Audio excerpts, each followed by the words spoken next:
ဒီမိန်းကလေးကတကယ်တော့တနိုင်ငံလုံးကြောက်ရွံ့ရတဲ့စစ်တေနာပတိချုပ်ကြီးရဲ့သမီးပါဒါပေမဲ့မိသားစုရဲ့ဘေးကင်းလုံခြုံရေးအတွက်သူမရဲ့တကယ်အရေးချင်းတွေကိုဖျောက်ဖျက်ပြီးအနှွဲတဲ့ပုံစံဖန်နေရတာပါသူမမြို့တော်ကိုရောက်ချင်းမှာပဲလာရောက်ဆန်းသက်ချင်ကြတဲ့အရာရှိကြီးတွေရှေ့မှာလေတိုက်လို့မူးလဲသွားတာကြောင့်အရာရှိတွေအားလုံးကြောင်းဝမ်းသွားကြပြီးစစ်ဗိုလ်ချုပ်သမီးကဒီလောက်တောင်နုနယ်ရသလားဆိုပြီးမယုံနိုင်ဖြစ်သွားကြပါတယ်ဒါပေမဲ့အဲ့ဒီအချိန်မှာပဲပုံးခိုနေတဲ့လုံခြံတက်ဖြတ်သူတွေကရုတ်တရက်တိုက်ခိုက်လာပြီးညတစင်းကရထားလုံးထဲကိုပြက်တက်ဆိုင်ဝင်လာပါတယ်ကံကောင်းတာကတခင်မလေးကဖြက်လက်သွက်လက်လို့အသားလေးရှောင်နိုင်ပါတယ်ချက်ချင်းဆိုသလိုပဲအိမ်ရှိမင်းသားကလူတွေနဲ့ရောက်လာတာကြောင့်လုံခြံသမားတွေလည်းစုတ်ခွာသွားကြပါတယ်စစ်ဗိုလ်ချုပ်သမီးရဲ့ရုပ်ရည်ကိုအကဲခတ်ချင်တဲ့အိမ်ရှိမင်းသားကရထားလုံးထဲကိုဝင်ကြည့်ဖို့လုပ်ပါတယ်ဒါကိုအစီခံမလေးကအချိန်ဆွဲဖို့အတင်းတားဆီးနေတော့မှာပဲရထားလုံးထဲကတခင်မလေးကအခွင့်ကောင်းယူပြီးတနခါမုံတွေကိုမျက်နှာမှာကြပြကြရလိမ့်ကြံချယ်ရီတီတစ်လုံးကိုပါဆက်ထဲငုံပြီးတွေးအန်ထားသလိုပုံစံဖမ်းလိုက်ပါတယ်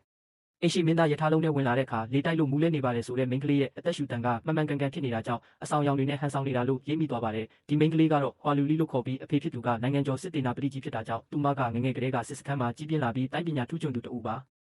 ဒါပေမဲ့တိုင်းပြည်အခြေအနေနဲ့လူစိတ်ကရိုးရှင်းမှုမရှိတာကြောင့်အရာရှိတွေကဟွာမီသားစုရဲ့အာဏာကိုစိုးရိမ်ပြီးဘရင်ကြီးစီခြေထိုးကြပါတယ်ဘရင်ကြီးကလည်းနိုင်ငံရေးအခြေအနေကိုထိန်းသိမ်းဖို့အတွက်ဟွာလူလီကိုယာလူတိုပေးပြီးမြို့တော်မှာနေထိုင်စေတာကတကယ်တော့ဓာတ်စာခံဖြစ်ဖန်ဆီးထားတဲ့သဘောပါပဲအိမ်ရှိမင်းသားကသူမကိုမြို့အနောက်ဘက်ကစိုင်အိုကြီးတစ်ခုမှာနေရာချပေးလိုက်ပါတယ်ခြုံငယ်တွေပိတ်ပေါင်းနေပြီးလူနေလို့မရတဲ့နေရာဖြစ်ပေမဲ့ဒါကသူတို့မိသားစုရဲ့အိမ်ဟောင်းကြီးဖြစ်နေတာကိုမမျှော်လင့်ပဲသိရှိသွားကြပါတယ်မြို့တော်ထဲမှာအန်ရီတွေဝိုင်းနေမှန်းသိတဲ့ဟွာလူလီကအရာရှိတွေရဲ့နောက်ကျောင်းကိုစုံစမ်းဖို့အတွက်တထေးသားသမီးတွေစုဝေးရနေရာကိုတွားဖို့ပြင်ဆင်ပါတယ်အဆောင်တွေမရိပ်မိအောင်ခွေးတိုးပေါက်ကနေခိုးထွက်ပြီးမီးလဲနဲ့ထွက်လာခဲ့ကြပါတယ်ဒါပေမဲ့ရောက်ချင်းမှာပဲမာနာကြီးရဲ့မျိုးစားကတော့ဂျာမင်းရဲ့လှောင်ပြောင်စော်ကားမှုကိုခံရပြီးတောသားမျိုးတက်လာတယ်လို့ပဲလို့အပြောခံရပါတယ်ဒီစကားကြောင့်ဟွာလူလီကချက်ချင်းပဲအားနွဲ့တဲ့ပုံစံလေးနဲ့အမကြီးရဲ့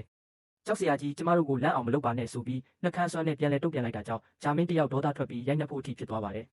ဂျာမင်းရဲ့အဖေကဗန်နာရေးအရာရှိချုပ်ဖြစ်ပြီးအမေကလည်းမင်းသမီးတစ်ပါးဖြစ်တာကြောင့်ဒီအဆက်ခွဲမှုကိုမခံမရက်နိုင်ပဲနေတိုင်းဟွာလူလီကိုဒုက္ခပေးဖို့ကြံစီပါတော့တယ်ဟွာလူလီရဲ့အစီခံတွေဈေးဝယ်ထွက်တိုင်းဂျာမင်းကအာဏာပြပြီးဆိုင်ရှင်တွေကိုမယောင်ခိုင်းပဲမောင်းထုတ်ပါတယ်ဒါကိုအစီခံမလေးကဟွာလူလီကိုတိုင်တော့တဲ့အခါမှာတော့ဟွာလူလီကပြုံးပြီးပြောလိုက်ပါတယ်ဒါကအစားပဲရှိသေးတာပါငါတို့ကဒီလောက်အထိအားနွဲ့တဲ့ပုံစံဖန်နေတာတော့မှငါတို့ကိုထပ်ပြီးနင်းချခြင်းသေးတယ်ဆိုရင်တော့